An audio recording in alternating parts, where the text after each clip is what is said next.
Canada کے the median daily general میں front page پر ایک خبر شائع ہوتی ہے کہ جس کا ٹائٹل تھا دا ولیج آف ڈیڈ۔ اس خبر نے پورے کینیڈا میں خوف کی لہر دوڑا دی، کیونکہ نارتھ کینیڈا ایک قبیلہ راتوں رات کسی نشان کے بغیر کہیں غائب ہو گیا تھا۔ نارتھ کینیڈا کے دور دراز علاقے میں موجود انجکنی لیک، جس کے کنارے پر چھوٹی سی بستی میں ایسکیمو نامی قبیلہ رہتا تھا، اس کے قریب 100 سے 150 لوگ رہتے تھے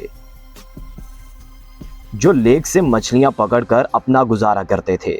یہ نارتھ کینیڈا کا وہ ایریا ہے جہاں ہزاروں نہیں لاکھوں اسکوائر میٹر پر چند ہزار لوگ ہی بستے ہیں، اور اس کی وجہ یہاں کا سخت ترین موسم ہے۔ مچھلیوں کے علاوہ آس پاس کے ایریاز میں دوسرے جانوروں کا شکار بھی ہوتا ہے، اس کے لیے کئی شکاری یہاں آتے رہتے ہیں۔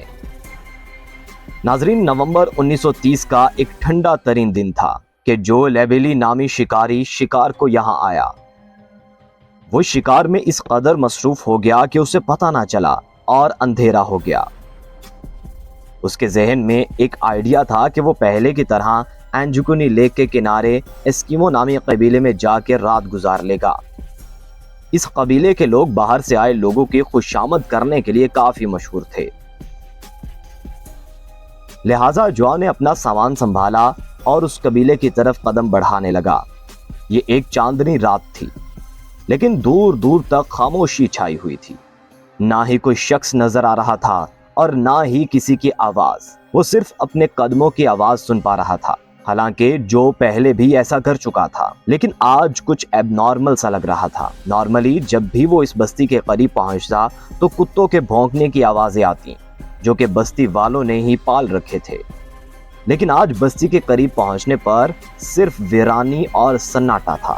یہ سب محسوس کرتے ہوئے جان نے اپنے قدموں کی رفتار کو بڑھا دیا، اور لگ رہا تھا کہ گاؤں والے سوئے ہوئے ہیں یا کہیں گئے ہوئے ہیں۔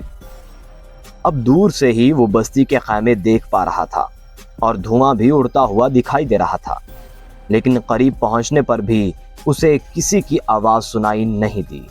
فائنلی جب جو بستی میں داخل ہوا تو وہ یہ دیکھ کر حیران ہوا کہ یہاں پر نہ کوئی انسان ہے نہ ہی کوئی جانور، پر جو کو خیموں پر سے دھواں دکھائی دے رہا تھا کہ جیسے ان کے اندر کوئی موجود ہے۔ وہ ایک خیمے میں گیا لیکن وہاں کوئی موجود نہ تھا، اور ایسا ہی حال باقی خیموں کا بھی تھا۔ شاید جو یہاں سے سارا منظر دیکھا اندیکھا کر کے چلا جاتا، لیکن ایک چیز ایسی تھی جس نے جو کو اور زیادہ پریشانی میں ڈال دیا۔ کچھ گھروں میں کھانا بنانے والے برتن چولہے پر پڑے ہوئے تھے، یعنی کسی نے رات کو کھانا بنانے کے لیے رکھا تو تھا، مگر وہ کھا نہیں سکے۔ یہاں تک کہ بستی کی جو عورتیں کپڑے سلائی کر رہی تھیں وہ بھی وہاں موجود تھے۔ سوئی میں دھاگا بھی ڈالا ہوا تھا۔ ایسا معلوم ہو رہا تھا کہ بستی کے لوگ اچانک ہی یہاں سے گئے ہیں، لیکن آخر گئے کہاں؟ پوری بستی کی تلاش لینا شروع کی۔ اس نے دیکھا کہ جو کتے بستی والوں نے پال رکھے تھے ان کے گلے میں رسی تھی، لیکن وہ بھوک سے مر چکے تھے۔ ان کتوں کے سامنے کھانا بھی موجود تھا، لیکن کھانا دینے والا کوئی انسان موجود نہیں تھا۔ ایک جگہ پر اسے ایک قبر کھودی ہوئی دکھائی دی۔ اس قبر کو دیکھ کر ایسا معلوم ہو رہا تھا کہ اسے کھودے ہوئے زیادہ ٹائم نہیں ہوا۔ یہ دیکھ کر اس کی پریشانی اور خوف میں اور اضافہ ہو چکا تھا۔ وہ رات کے وقت اکیلا سارا منظر دیکھ کر کافی گھبرا چکا تھا۔ جب کہیں جاتے ہیں تو اپنے ساتھ اپنے کتے رکھتے ہیں، لیکن یہاں کچھ عجیب ہوا تھا۔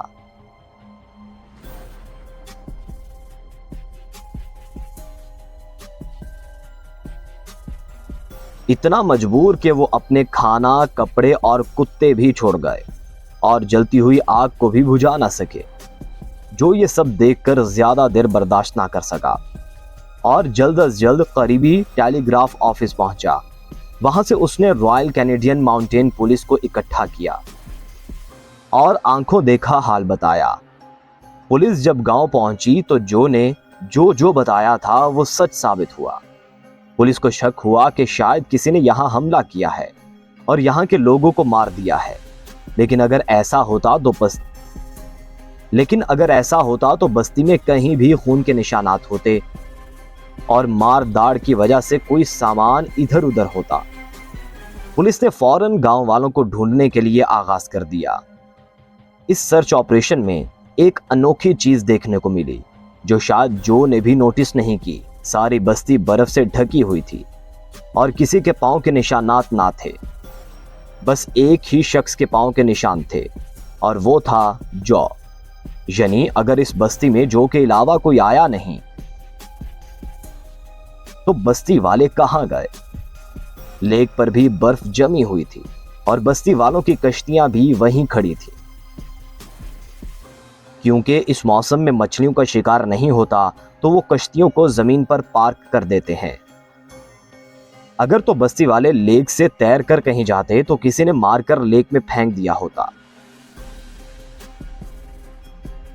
لیک اوپر سے کہیں نہ کہیں سے ٹوٹی ضرور ہوتی۔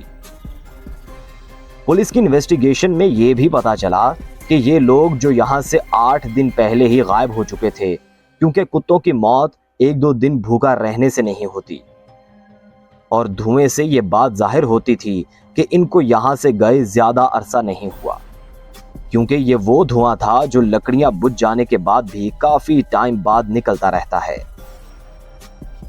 پولیس والوں کے سامنے ڈھیر سارے سوالات تھے، لیکن جواب ایک کا بھی نہیں تھا۔ سرچ آپریشن کے بعد پولیس نے اس کیس کو انسالوڈ کہہ کر ہمیشہ کے لیے بند کر دیا، اور وقت کے ساتھ ساتھ لوگ بھی اس کو بھول گئے۔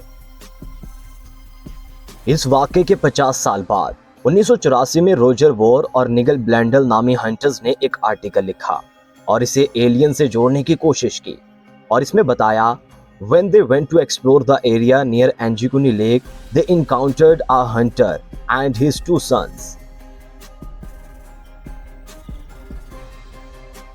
انہوں نے بتایا کہ اکثر انہوں نے جھیل کے اوپر اڑتے ہوئے آبجیکٹس دیکھے ہیں جن کی شیپ مختلف ہوتی ہے، اور وہ اسی بستی کی طرف اڑ رہے تھے جہاں ایسکیمو ٹرائب رہتا تھا۔ اس ہسٹری کو بیس بنا کر بتایا گیا کہ شاید اس رات ایلینز آئے اور بستی میں موجود لوگوں کو ساتھ لے گئے، اور ان دونوں رائٹرز کے پاس اس کا کوئی ثبوت نہیں تھا، اس لیے لوگوں نے اس پر یقین نہیں کیا اور اس کو ریجیکٹ کر دیا، دوبارہ بات نہ کی، لیکن غلط کہانیاں بنانا شروع کر دی۔ اس واقعے کو 100 سال ہو گئے ہیں۔